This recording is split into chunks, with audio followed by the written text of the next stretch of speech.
Decimos solo a ti, Señor. Queremos escuchar tu voz, Señor. Queremos aprender más de tu palabra, Señor. Que seas tú, Señor, hablando a nuestras vidas, Dios de los cielos. Queremos, Dios de los cielos, que tu palabra sea realidad en nuestras vidas. En el nombre de Jesús estamos aquí, Señor, dispuestos. Amén. Amén, aleluya. Yo les invito a mis hermanos a que abramos nuestras Biblias. ¿Cuántos vinieron al servicio, al tiempo de oración el martes? Levanten la mano. Muy buen grupo, ¿eh? ¿Se recuerdan de la palabra?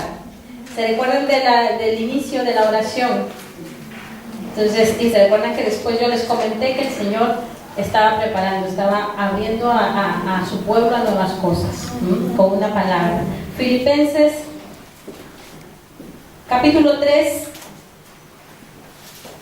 Primero vamos a leer el versículo 20, porque vamos a estar viendo un poquito. Vamos a declarar.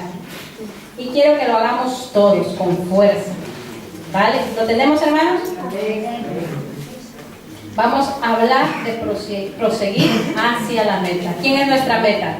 Jesús. ¿Vale? Vale. Entonces, leemos a la de 3. 1, 2, 3. Más nuestra ciudadanía. Muy bien. Sí, vamos a ir al cielo todos. Todos vamos a ir al cielo. Volvemos. Filipenses capítulo 3, versículo 20. Amén. Más nuestra ciudadanía.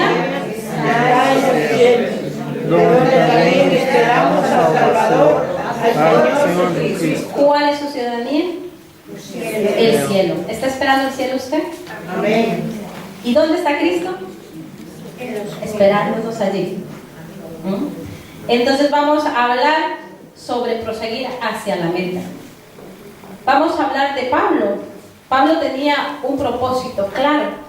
Todos conocemos la vida de Pablo, todos hemos leído alguna porción de Pablo. Pues vamos a hablar un poquito. Decía Pablo en el versículo, siempre 3, capítulo 3, versículo 9. Si quieren lo van por allí. Decía Pablo que él quería ser hallado en él, no teniendo su propia justicia, que es por ley, sino que es por la fe en Cristo. La justicia que es de Dios por la fe, a fin de conocerle y el poder de resurrección y la participación de sus padecimientos, llegando a ser semejante, dice, a él en su muerte. ¿Cuántos queremos parecernos a Cristo? Lo que pasa es que no queremos padecernos en su sufrimiento. Queremos nosotros en la gloria, mas no en el sufrimiento. Pablo tenía los propósitos claros, tenía la meta clara. Él no se desviaba de su meta. Él sabía que desde el momento que Jesús allá se le apareció, se le reveló, ¿qué fue lo primero que dijo Saulo en ese momento? ¿Qué quieres que yo haga? Le dijo, aquí estoy yo, ¿qué quieres tú, Señor? Lo reconoció. Desde ese momento, él tuvo la meta clara, que su meta era ser como Cristo. Llegar allá donde estaba Cristo. Conocerlo a Él, padecer con Él y aún morir por Él. Punto número 1. ¿Cómo podemos proseguir a la meta? Porque nosotros tenemos que tener un objetivo cristiano. ¿Cuál es su objetivo, mi hermano? ¿Hacia dónde va usted? Va hacia, como decía el versículo 20, ¿está creyendo que esa ciudadanía es el cielo? ¿O está todavía en las nubes? ¿Para dónde vamos? ¿Cuál es ese objetivo? Número 1, para tener esa meta clara, para caminar en la dirección correcta, debemos olvidar lo que queda atrás. En Lucas, capítulo 17, versículo 32, dice, olvidando lo que queda atrás. Me es necesario olvidar mi vida pasada. Me es necesario olvidar el mundo. Me es necesario conocer que he salido del mundo, mas no puedo vivir recordando el mundo. Dice en Números capítulo 11, versículo 1 al 5. No lo busquen, que se los voy parafraseando yo. Dice que el pueblo había salido de Egipto, Dios los había sacado, Dios los había llevado a un nuevo tiempo con una promesa. Pero aún cuando ellos estaban caminando, cuando Dios los llevaba hacia la meta, hacia esa tierra que fluía leche y miel, que eso era lo que les había prometido Dios, ellos seguían acordándose de Egipto. Y en este versículo, se los voy a leer, dice: aconteció que el pueblo se quejó a oídos de Jehová, y Jehová los oyó, claro está. Y decían: nos acordamos del pescado que comimos en Egipto, de los pepinos, de los melones, de los puerros, las cebollas. Y ahora nuestra alma se seca, pues nada vemos sino este maná. Se estaba quejando, imagínense. Y usted pensará, porque cuando lo leí decía: pero por favor, se estaban quejando por unos melones y unos ajos. A muchos de aquí ni nos gusta el ajo. Y a muchos de ellos igualmente tampoco les gustaba. Se estaban quejando.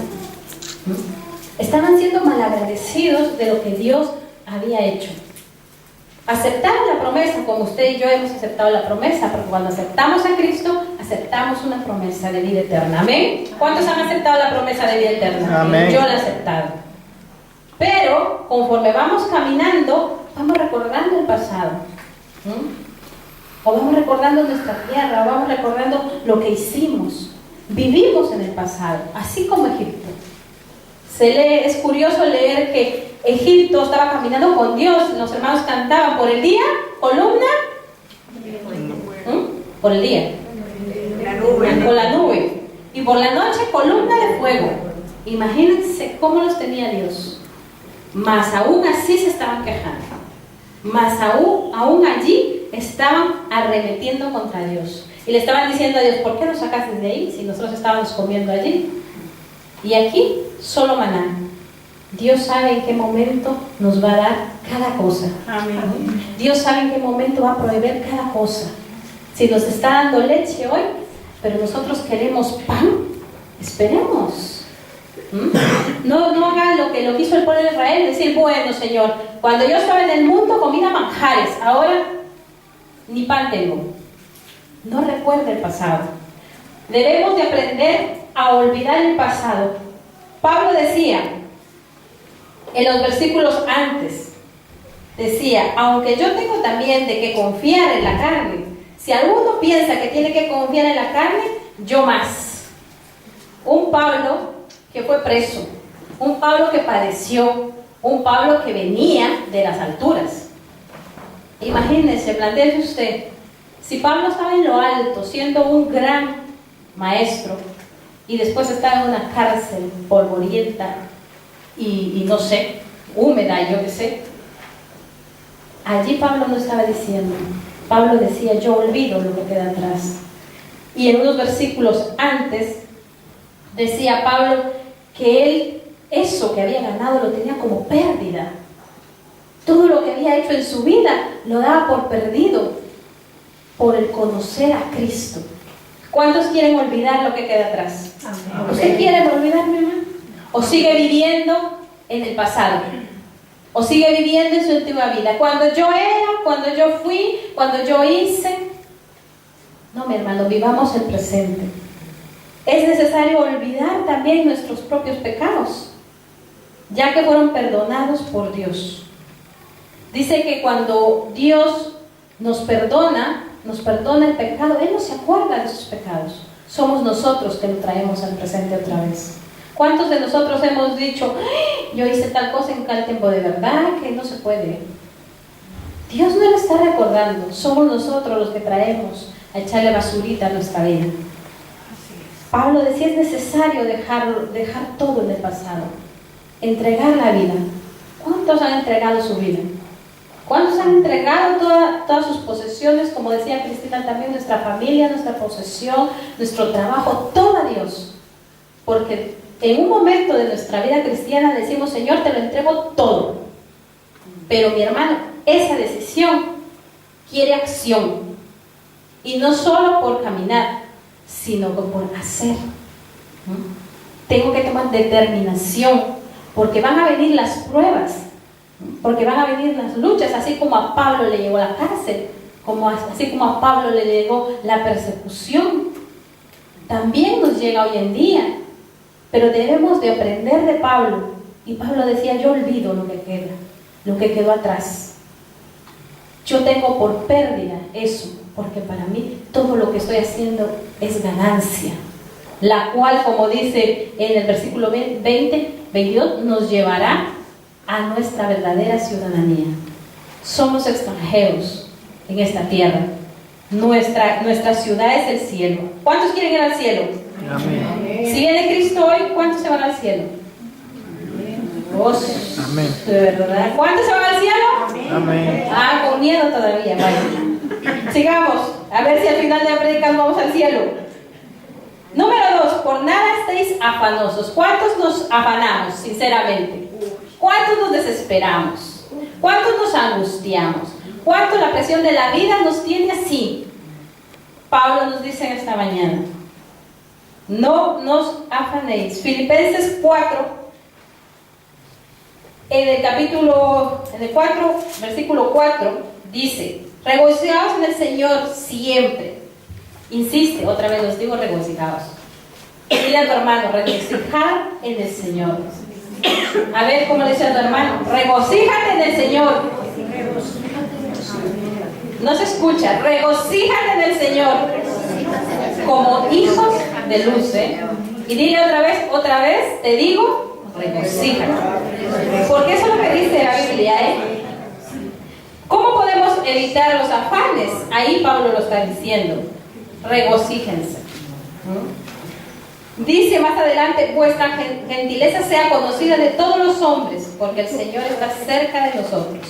Por nada estéis afanados, sino sean conocidas vuestras peticiones delante de Dios en toda oración y ruego. ¿De cualquier forma? No, con acción de gracias. Hay que ir al Señor con acción de gracias, no a quejarnos, no a decir: Señor, ¿de dónde me trajiste? Así como el pueblo de Israel. No, con acción de gracias.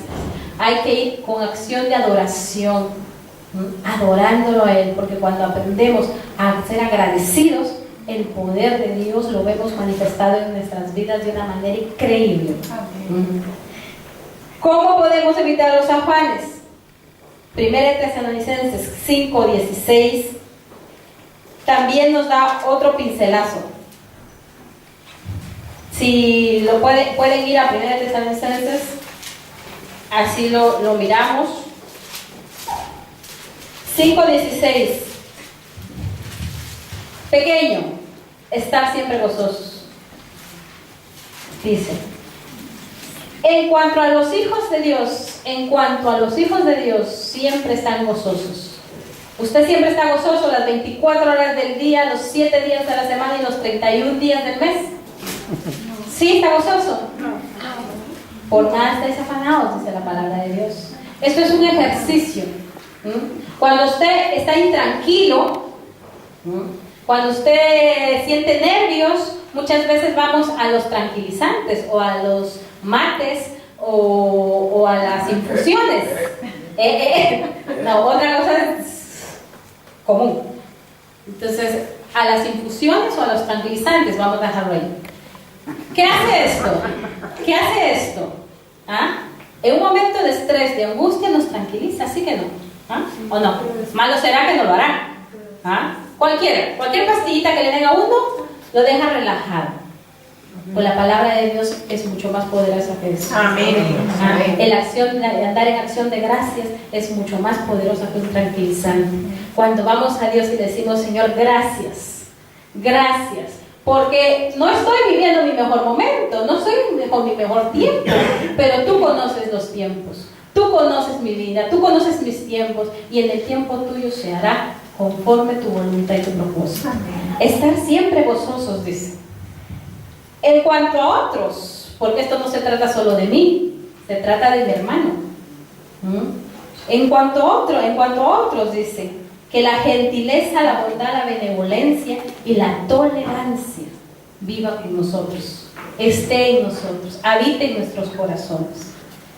Porque así yo no me voy a afanar, porque aunque me va a decir que no, pues siempre estamos preocupados por lo que está haciendo el otro.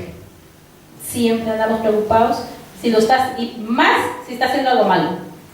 Y eso me produce a mí ansiedad, preocupación. Eso me produce eso. Pero dice la palabra que debemos andar en benevolencia y tolerancia.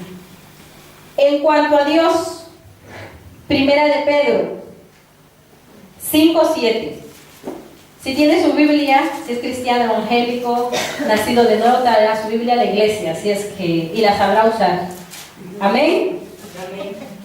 Entonces, vamos a Primera de Pedro 5. Capítulo 5, versículo 7. Echando toda vuestra ansiedad sobre Él, porque Él tiene cuidado de vosotros. En cuanto a mí misma, yo tengo que vivir gozosa. En cuanto a mi hermano, yo tengo que ser benevolente, paciente, tolerante. Pero en cuanto a Dios, a Él le tengo que llevar todo. Dice, echando toda vuestra ansiedad. O sea, ¿qué dice la palabra? Si estás acumulando, que lo acumulamos día con día, vete a los pies de Cristo y ahí pon todo. Ve a echar toda tu vida a los pies de Él. Amén. Porque dice Él al final, Él tiene cuidado de vosotros. Con su tierno amor nos ayudará. Con su tierno amor nos apacentará. Nos dará gozo y paz. Vivir tranquilo y contento no es fácil. Pero si hacemos uso de la palabra de Dios, si hacemos uso de la Escritura y hacemos uso de las vidas que han sido cambiadas, transformadas, como Pablo, tener la capacidad de un Pablo de decir, estoy tranquilo, gozoso. Y él inicia diciendo en el capítulo 3, por lo demás, hermanos, gozaos en el Señor. A mí no me es molesto andar diciéndolo constantemente, decía Pablo. O sea que 2 que 3 salían cabezones por ahí, como nosotros. Pero él se gozaba aún en volver a decir lo mismo. ¿Cuál es el resultado? ¿Cuál es el resultado? Lo miramos en Filipenses 4:7. Y la paz de Dios, que sobrepasa todo entendimiento, guardará vuestros corazones, vuestros pensamientos en Cristo Jesús. O sea, que si yo misma me mantengo gozosa, actúo y hago uso de mi dominio propio en las dificultades, en las tribulaciones, y digo, no, yo me gozo en el Señor. El Señor es mi salvación, es mi gozo, es mi paz. Si en cuanto a mis hermanos, yo estoy tratándolos con benevolencia, tolerancia, bondad, humildad, mansedumbre, que son frutos del Espíritu. Si en cuanto a Dios, yo vengo y le echo todas mis cargas a Él y confío en Él. Esto no es ir a descargar todo a Dios, sino es confiar plenamente en la soberanía de Él. Amén. Entonces el resultado que voy a tener es esto, la paz de Dios. Por eso es que muchas veces vemos gente afligida, se lo voy a cambiar, muchas veces miramos cristianos evangélicos nacidos de nuevo, con muchos problemas, pero con una paz, como que si no pasara nada. Y claro, aunque su vida esté cayendo a pedazos. Por eso es que vemos en la Biblia a un Pablo que decía, si de confiarme tengo, o de creerme tengo, o de sentirme orgulloso tengo, o confiar en la carne, en lo material, pues tengo también. Pero no me importa eso, porque para mí es pérdida. Por eso vemos a un Pablo en las Escrituras, que aún metido en la cárcel, decía, gócense, regocíjense. Hablaba con amor. A ver si nos meten en la cárcel a nosotros y vamos a escribir una carta fuente divina, ¿cómo iría esa carta? Tú que no me has venido a visitar, porque seguramente tampoco visitaban a Pablo. Uno, olvidemos lo que está atrás, la vieja vida, nuestra pasada manera de vivir, olvidémosla, vivamos en Cristo. El cristianismo es un estilo de vida, es un estilo de vida, no es una obligación ni una imposición. Es que si tú quieres vivirla, la vives, y si no la quieres vivir, vas a estar un pie aquí y un pie afuera. ¿Y qué dice la palabra de Dios de estos? Serán vomitados, o sea, o fríos o calientes, porque tibios, poca cosa. Por nada se angustia, fuente divina, por nada se angustia, sino ponga sus situaciones, su vida en Cristo. Para cambiar nuestra reacción a las circunstancias adversas, necesitamos esta actitud, necesitamos practicar lo que dice 2 Timoteo 3:16 al 17. Si alguien lo puede encontrar. 2 Timoteo 3:16 y 17. ¿No se acuerdan de ese versículo? De Giuseppe. Dice: toda la escritura es inspirada por Dios y útil para enseñar, para redarguir, para corregir, para instruir en justicia, a fin de que el hombre de Dios sea perfecto, enteramente preparado para toda buena obra. ¿Cómo podemos cambiar esa reacción a las circunstancias adversas? Leyendo la palabra. Toda la escritura es inspirada para eso, hasta el versículo más pequeño de la Biblia. Y lo leíamos uno ahora, ¿verdad? Que decía, estar gozosos y nada más. Y ese versículo tiene para darnos a nosotros toda la escritura. O sea que necesitamos cambiar esa reacción. ¿Pero cómo la cambiamos? Poniendo frutos del Espíritu en nuestra vida, menguando para que la palabra crezca en nosotros, menguando para que Dios esté en nosotros cada día, para que podamos reaccionar ante los disgustos, ante los problemas, ante las dificultades, ante la enfermedad. ¿Cuál es nuestra reacción? ¿Cómo reaccionamos? Los de carácter fuerte, si nos sucede algo, explotamos, ¿sí o no? Los de carácter más débil tiran a llorar. Entonces, esa es voluntad de Dios, ni una ni la otra, porque podrá decir usted el que tiene carácter porque es un alzado, y el que se echa a llorar porque es débil, pero ni una ni la otra es voluntad de Dios. Dios quiere que nosotros reaccionemos y nos dejemos instruir por la palabra, que cuando la palabra de Dios diga estar gozosos, pues seamos gozosos. Cuando dice la palabra que la paz de Dios es la que sobreabunda en nuestras vidas, sea así, la podamos aceptar y vivir en esa paz. Lo que dice el versículo que leímos, regocijaos en el Señor siempre. Y por si no entendemos, pues nos vuelve a decir, otra vez yo les digo, regocíjense. Cuando hacemos uso y vivimos en la palabra, no somos tan provocados para caer en tentaciones o en debilidades. Cuando hacemos uso plenamente de la palabra, somos más capaces de soportar cualquier circunstancia. Hacemos uso del dominio propio, y aunque se nos esté cayendo, o aunque a veces la pastora dice yo lo quiero colgar por la pared, entonces los cristianos no hacemos eso de cuenta hasta 10, ¿verdad? O lo hacemos, no. El cristiano, ¿qué debe de hacer? Llevo mis pensamientos cautivos a la obediencia de Cristo, porque Cristo me enseña que yo tengo que ser un corazón manso, humilde, benevolente, bondadoso. O sea, que aunque yo quiera ser, yo como humano quiera hacer cualquier cosa y explotar, tengo que aprender a someterme a la palabra. Lo que dice aquí es inspirada por Dios para enseñar, para redarguir y para corregir en justicia. Pablo decía, no mi propia justicia, sino en la justicia de Dios. Esa es la mejor justicia. Amén. Entonces, no andemos por justicia propia, sino que busquemos la justicia divina. ¿Y quién debe de cambiar? ¿Mi hermano o yo? Yo. Yo. ¿Quién se enoja? Yo. ¿Quién se echa a llorar por problemas, por circunstancias? Yo no digo que sea malo, no sé que sea malo llorar, sino que usted me entiende, ¿verdad? Entonces la primera reacción, llorar. Entonces sentirnos, como decía Rosita, nos ofenden o nos hacen de menos, ¿y qué hacemos nosotros? Lloramos, nos echamos a llorar. Esa primera reacción, yo soy la que hago esa primera reacción, yo soy la que reacciono. ¿Qué tengo que hacer? Es cambiar. Nadie puede hacerlo por mí. La palabra está escrita, la palabra lo dice.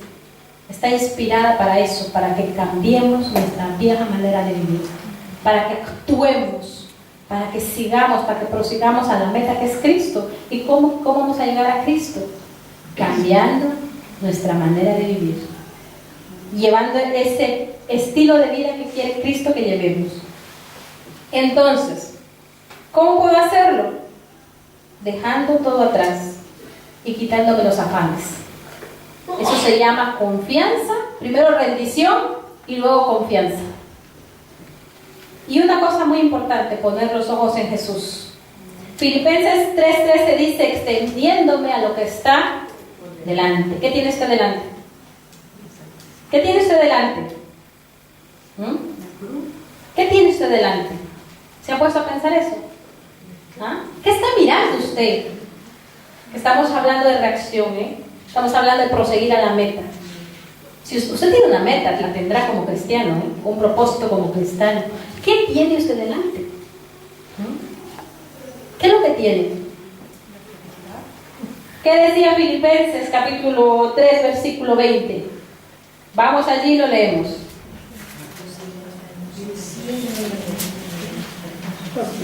Mas nuestra ciudadanía está en los cielos. Si usted no tiene delante su ciudadanía, ¿hacia dónde vamos? ¿Hacia dónde vamos, hermano? Nuestra meta cristiana siempre tiene que ser Cristo, Cristo, Cristo. Estar donde Cristo está. Ser como Cristo. Eso es lo que tenemos que tener delante.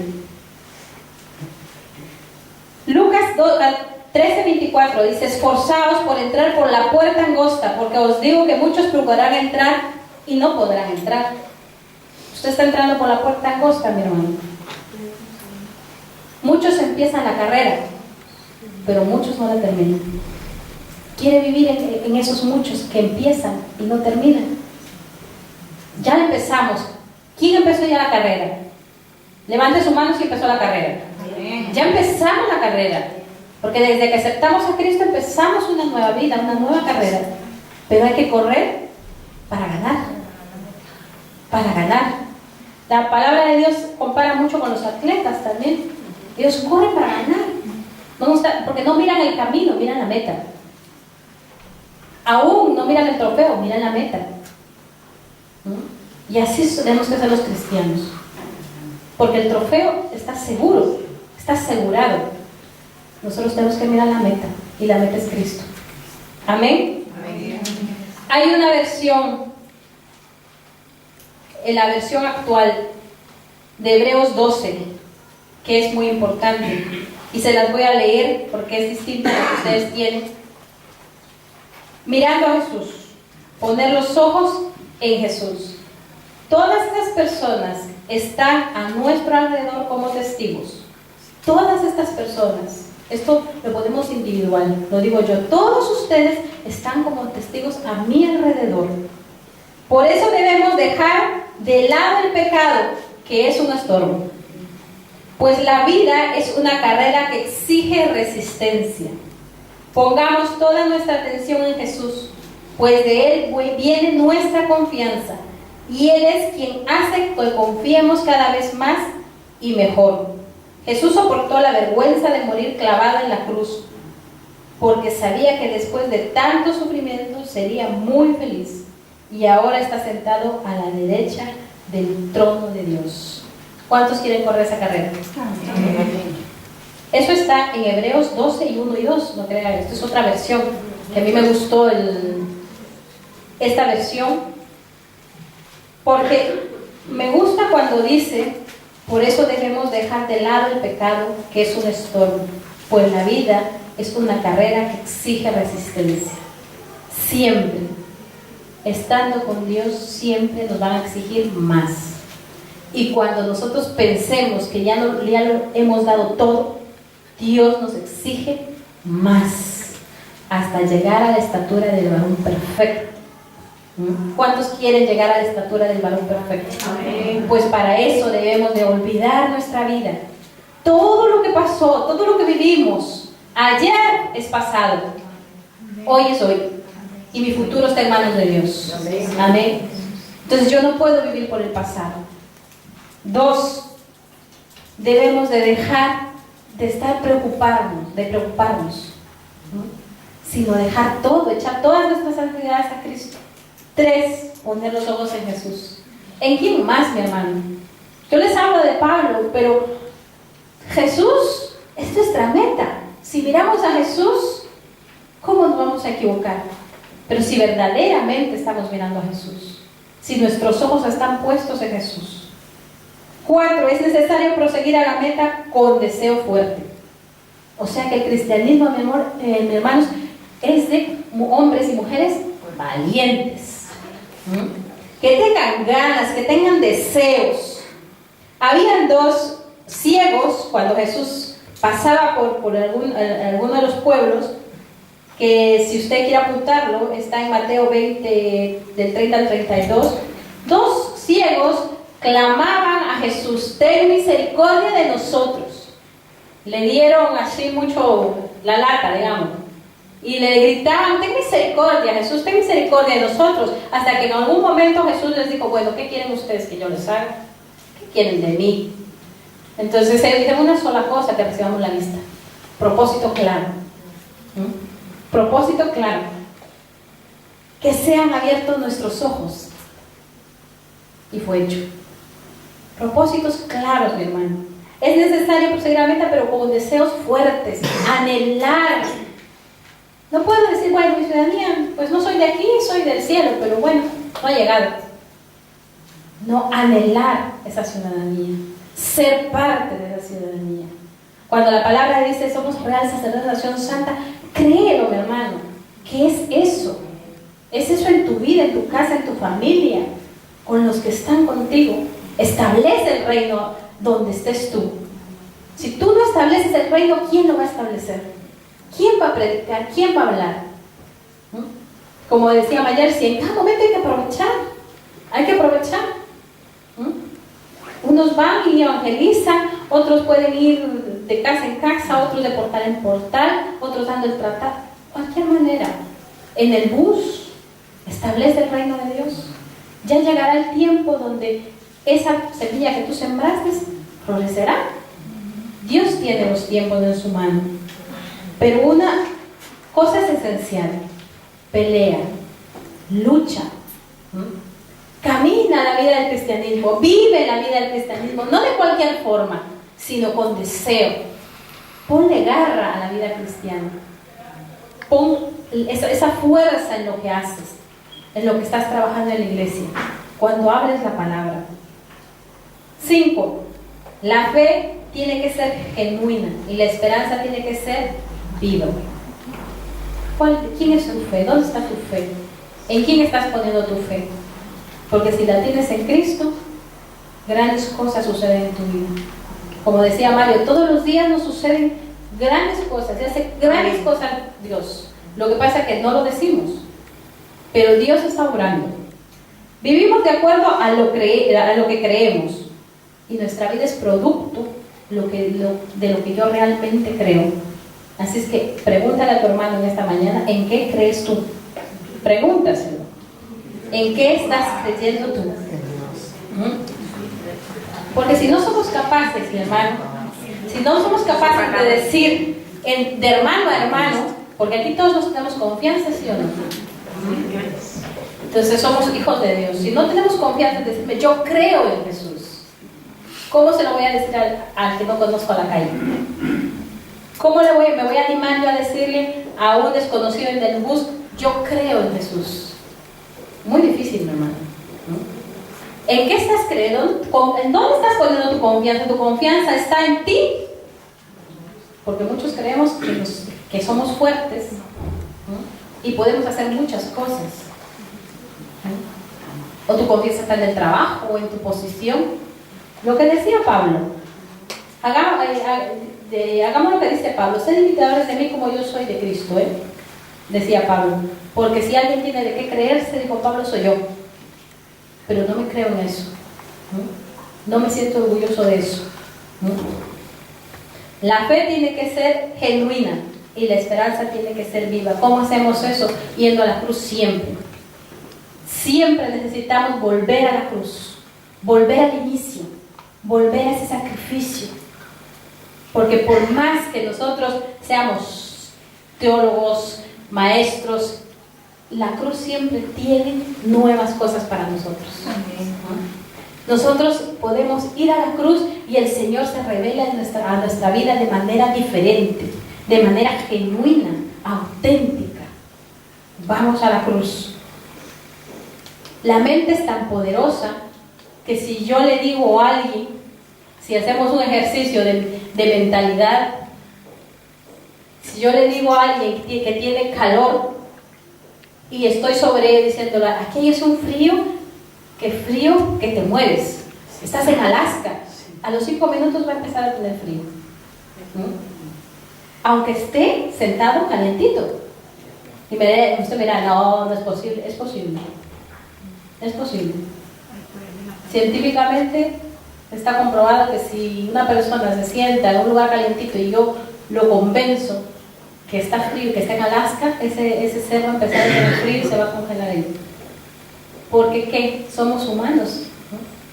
Y hacemos y actuamos lo que creemos.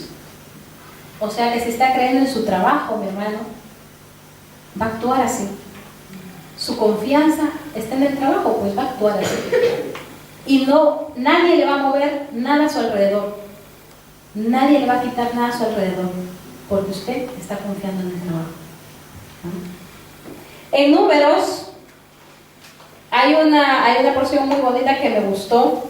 Números 13:33. El que no piensa ganar, no ganará.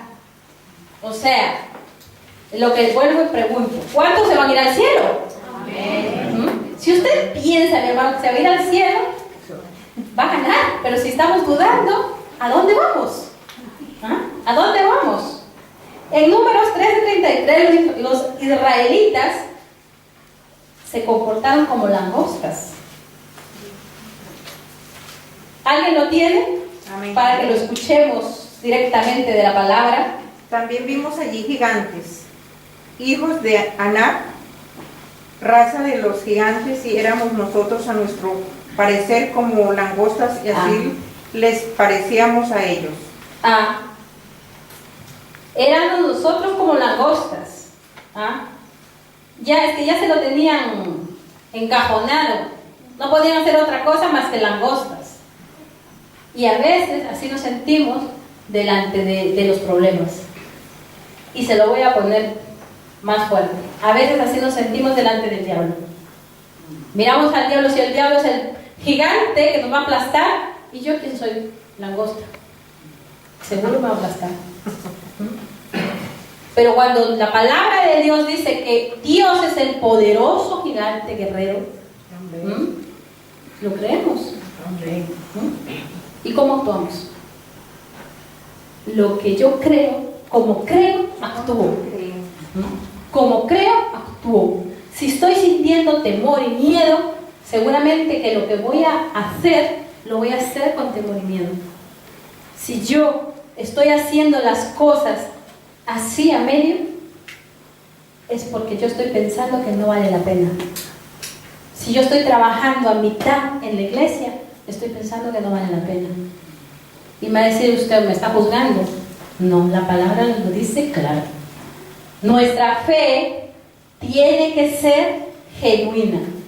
La esperanza tiene que ser viva. Proverbios 4:23 dice: guarda tu corazón, porque de él mana la vida.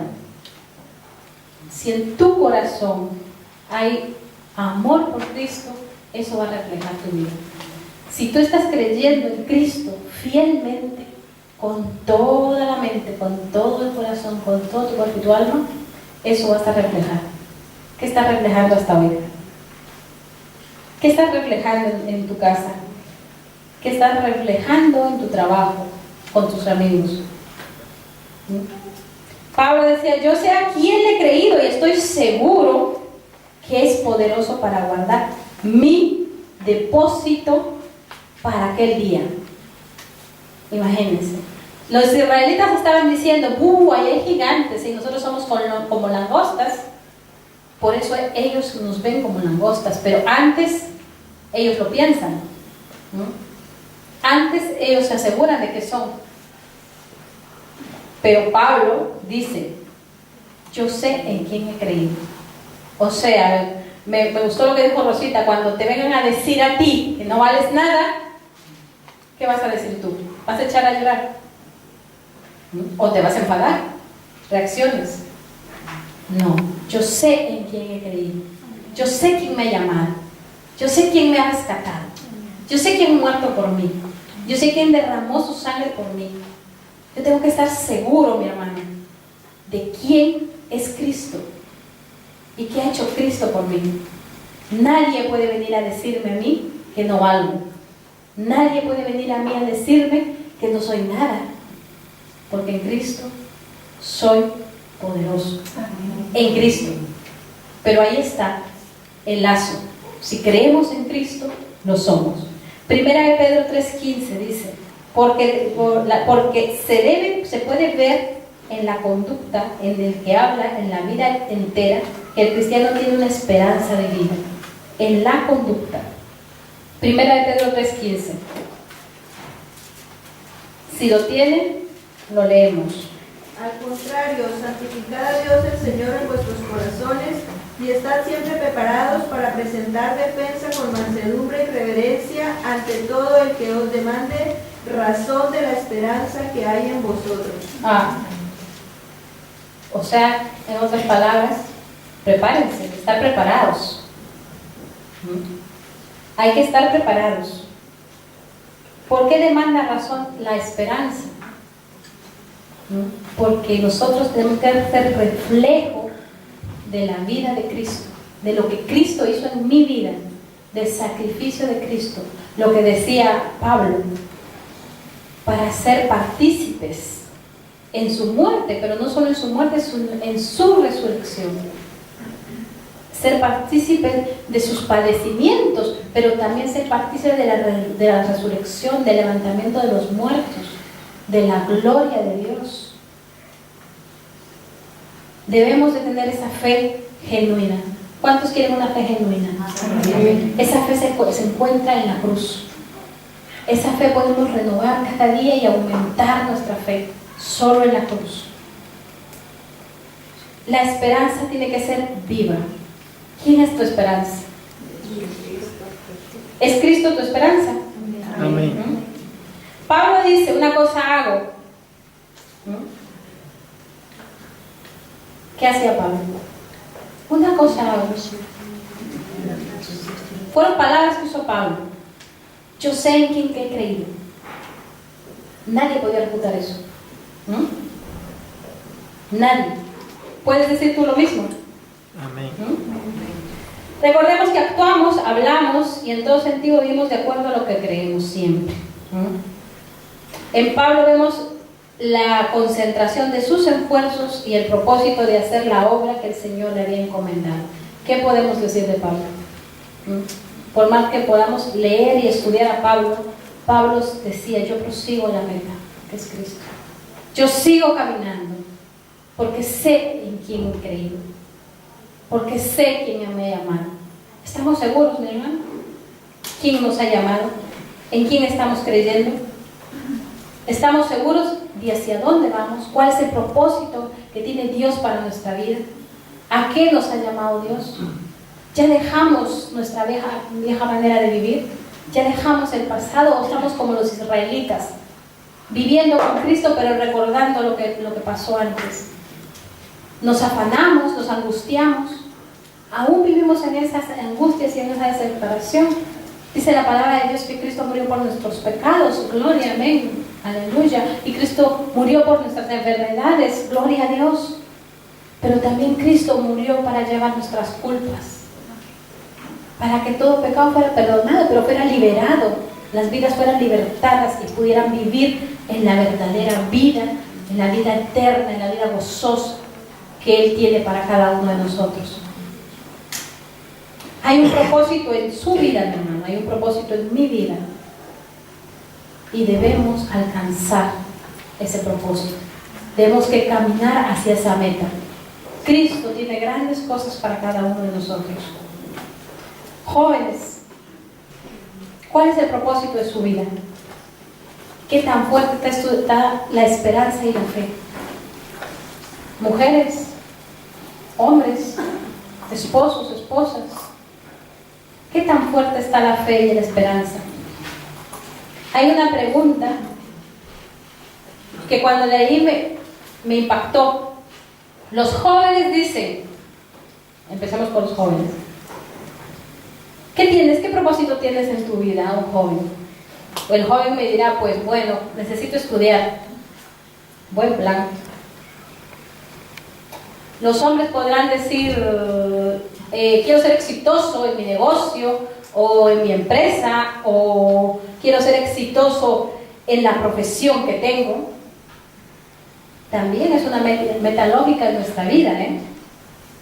¿Y entonces qué? Pues otros dirán, pues quiero tener una familia. Muy bien. ¿Y entonces qué?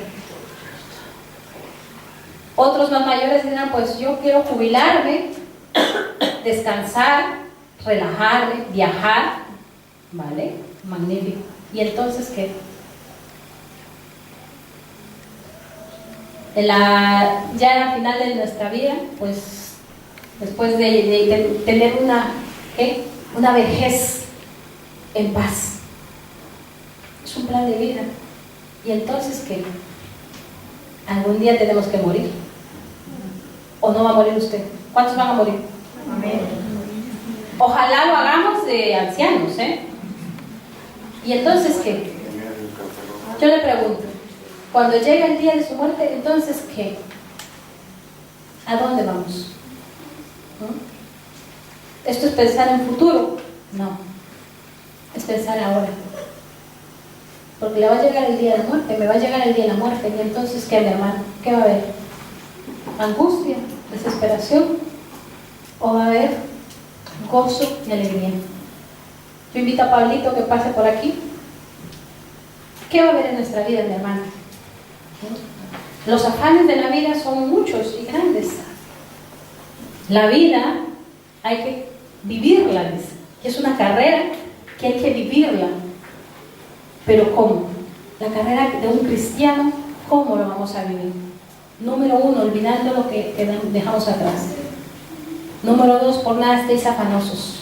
Número 3, nuestra meta tiene que ser Jesús. Tenemos que mirar a Jesús, no dejemos de mirar a Jesús. Número 4, nuestra fe tiene que ser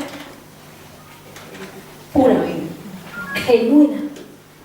Tiene que ser genuina, no nos apartemos de eso. ¿Ah? Si su fe está así, mi hermano, vuelva a la cruz. En la cruz está la respuesta. Yo le invito a cerrar sus ojos y a meditar esta mañana. ¿Y entonces qué? ¿Entonces qué, mi hermano, con tu vida? ¿Entonces qué? ¿Qué estamos haciendo? ¿Hacia dónde vamos? ¿Estamos creyendo en Dios? ¿Estamos creyendo en ese Jesús que murió por nosotros? ¿Estamos creyendo en la cruz? Muchos pensamos que Jesús derramó toda su sangre solo por mí. Una sola gota bastó para salvarme. Una sola gota bastó para redimirme, para limpiarme. Porque Cristo no solo vino por mí. Él no solo vino a buscarme a mí, sino que vino a buscar al mundo, a pueblos, a naciones. ¿Y entonces qué, mi hermano? Si estamos afanados por la vida, si la vida nos atormenta, nos quita la paz, entonces ¿qué? ¿Hacia dónde vamos? Ponte en pie. Ponte en pie y nosotros queremos en esta mañana ir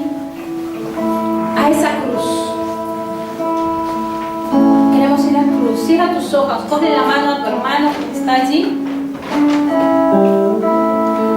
Y vamos a dejar que esa presencia de Dios llene nuestro corazón y llene nuestra vida. Por nada estáis afanosos, dice la palabra de Dios. Pablo decía una cosa, sé que hago, y es creer, y es confiar en Dios, y es vivir en Cristo, y es conocer a Cristo, y es vivir por Cristo, en su padecimiento, en su angustia, en su dolor, pero en su resurrección, esa gloria eterna. Que podamos vivir en esa gloria, en esa presencia, en esa exquisita presencia de Dios, porque solo así, mi hermano, solo así podemos entrar con acción de gracias